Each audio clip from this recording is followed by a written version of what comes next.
जिन्होंने श्री हरिहर तीर्थ के इस संकल्प के साथ भगवती जहाँ संगम हो रहा है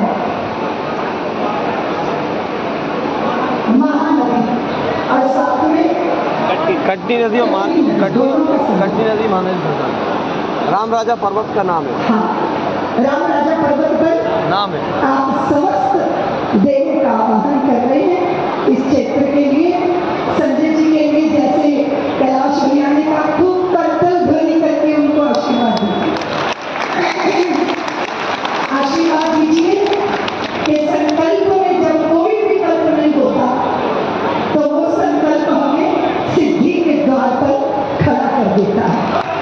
संकल्प शुभ हो, संकल्प पवित्र हो, संकल्प विश्व के कल्याण का हो, भारत के गौरव का हो, तो सारी देव सत्ता संकल्पकर्ता के साथ आकर खड़ी हो जाती है। आज सारी भारत की संत शक्ति आपके साथ, देव शक्तियां आपके साथ। मुझे प्रणाम करना है। हमारे अभी कैलाश भैया बात कर रहे थे और महाराज श्री ने आशीर्वाद दे दिया। आपकी श्रद्धा कैलाश जैसी ऊंची है और जो कैलाश जैसी निष्ठा, श्रद्धा, विश्वास रखता है, विजय उसके पीछे पीछे चलती है। और हमें चुनना होता है, हमें चुनना होता है, हमें चुनना होता है। तो उसने कहा कि आप क्या चुन रहे हो, आप क्या चुन रहे हो, आप क्या चुनना चाहते हो, लेकिन कुछ एक ही चीज चुन पाओगे। क्या वो चुनना चाहते हो? समृद्धि चुन लो, तुम चुन लो। अगर चुनना चाहते हो तो सफलता चुन लो, और या तुम सद्भावना चुन लो। बोलो तुम क्या चुनना चाहते? सदग्रस्त था, बहुत सारे कर्तव्य साथ में थे। पत्नी झट से बोली कि समृद्धि चुनो ना, जहां हाथ डालेंगे पैसा बरसेगा। पुत्र ने कहा, पिताजी माँ की बात मत सुनो, आप तो सफलता चुन लो, जहां खड़े होंगे सफलता चरण चूमेंगे। उसने पत्नी की सुनी और पुत्र की भी सुनी, लेकिन भगवती जगदम्बा के चरणों में खड़े होकर उसने कहा कि आप कृपा कीजिए, मेरे घर में सद्भावना का आगमन हो जाए। उसने कहा कि अरे तुम समृद्धि की देवी, सफलता की देवी, उनको क्यों नहीं चुन रहे हो, सद्भावना को चुन रहे हो? उसने कहा, हाँ जगदम्बे, मेरे घर में सद्भावना की देवी का आगमन हो जाए। और जैसे जैसे सद्भावना ने उसके घर में प्रवेश किया तो सफलता और समृद्धि पीछे पीछे चलने लगी और सद्भावना के पीछे आ गई। तो उसने कहा, मैंने तो एक को ही पुकारा था, ये तो सब आ गई। तो भगवती ने कहा, हाँ पुत्र, जहाँ सद्भावना होती है वहाँ समृद्धि बादलों की तरह बरसती है और सफलता चरणों का चुंबन करती है।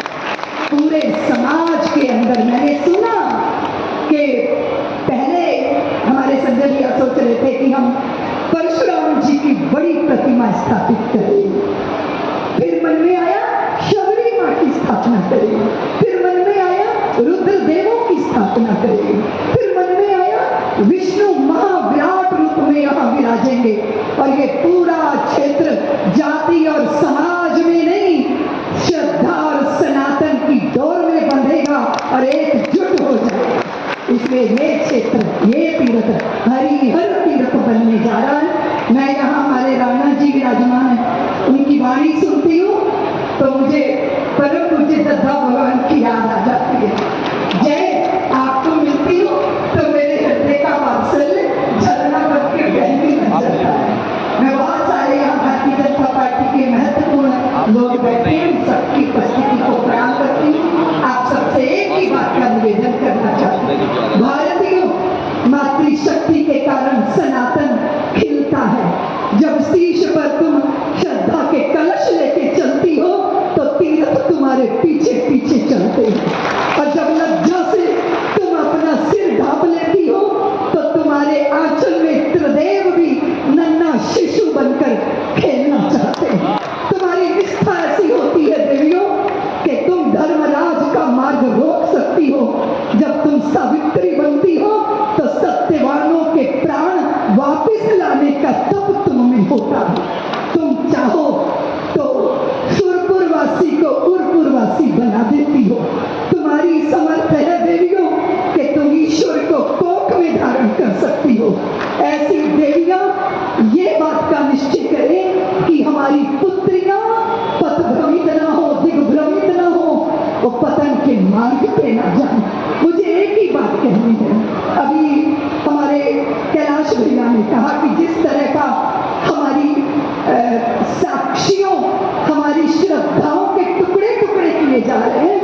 बौद्धिक वासनाओं की शराबों से नहीं, संस्कारों के गंगा जल से सींचे जाते हैं।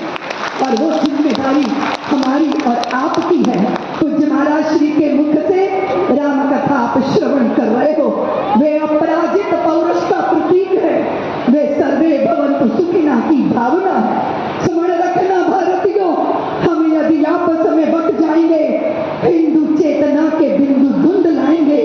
वाल्मीकि सीता को कैसे निभाएंगे, राम शबरी के बेर कैसे खाएंगे। हरिजन स्वर्ण पिछड़ों के ये नाते, इन्हें तोड़ने की जो साजिश रचाते, उन्हें हम धूल में मिला के रहेंगे, हम सद्भाव को जगाते रहेंगे। इसलिए राम जन्मभूमि पे मंदिर का निर्माण हो रहा है और हम सब अपनी संतानों को राम बनाने की प्रक्रिया में लग जाएं। अपनी संतति हमारी संतति सतत परंपरा की संवाहक बनेगी। इसी भाव के साथ आज महाराज श्री के चरणों में हम प्रणत प्रणाम कर रहे हैं। मैं आप सबके हृदय में राम जी का दर्शन करके धन्य हो गई।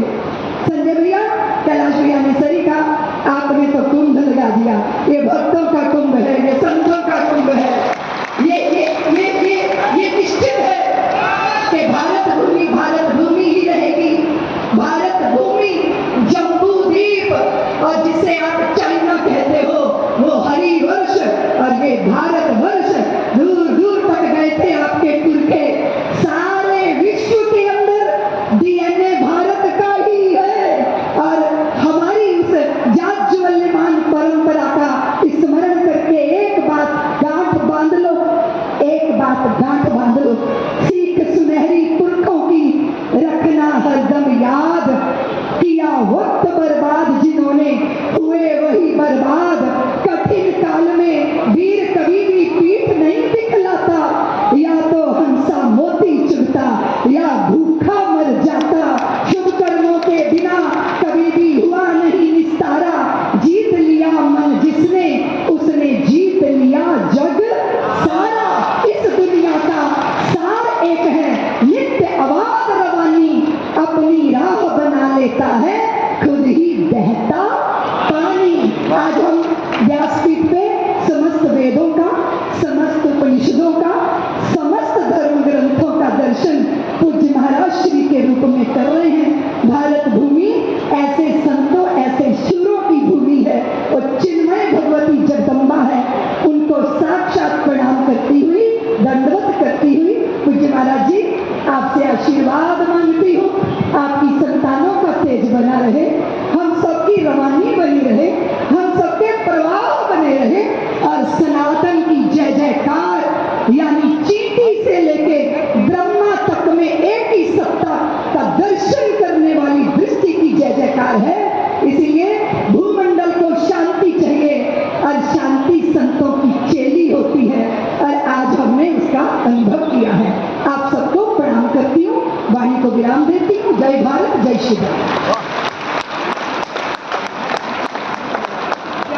हरिहर तीर्थ क्षेत्र है। माँ आपकी दिव्य वाणी और आशीर्वचन के लिए आपका बहुत बहुत धन्यवाद।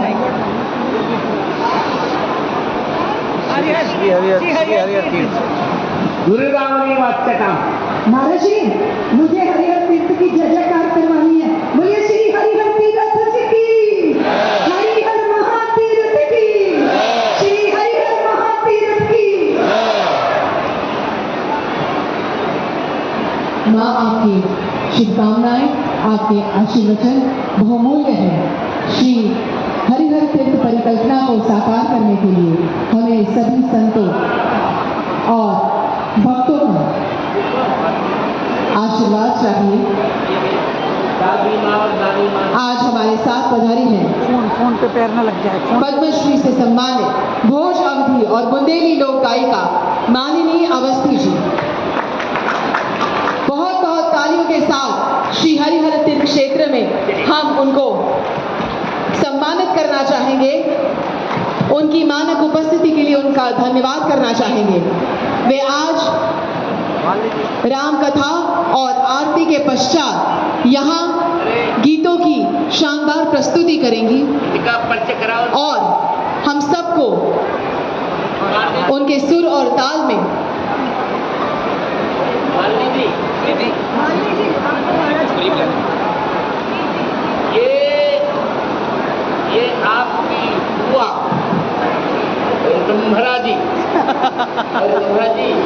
ये मालिनी ऋषि तो नहीं है, गायिका कहीं पर ये मेरी दीक्षित शिष्या भी है। मालिनी जी, आपका वो सुना शिव का अश्रुपात होता रहा। चलिए अब तब तक दोनों बैठेंगी, ऋतंबरा जी भी, मालिनी भी, जब तक मेरा वक्तव्य होगा। जल्दी दीजिए बिरदावली वाच्यता। पूज्य दीदी माँ के क्रांतिकारी उद्बोधन को हम सब ने सुना और ये दीदी माँ के वाणी में ही यह सामर्थ्य है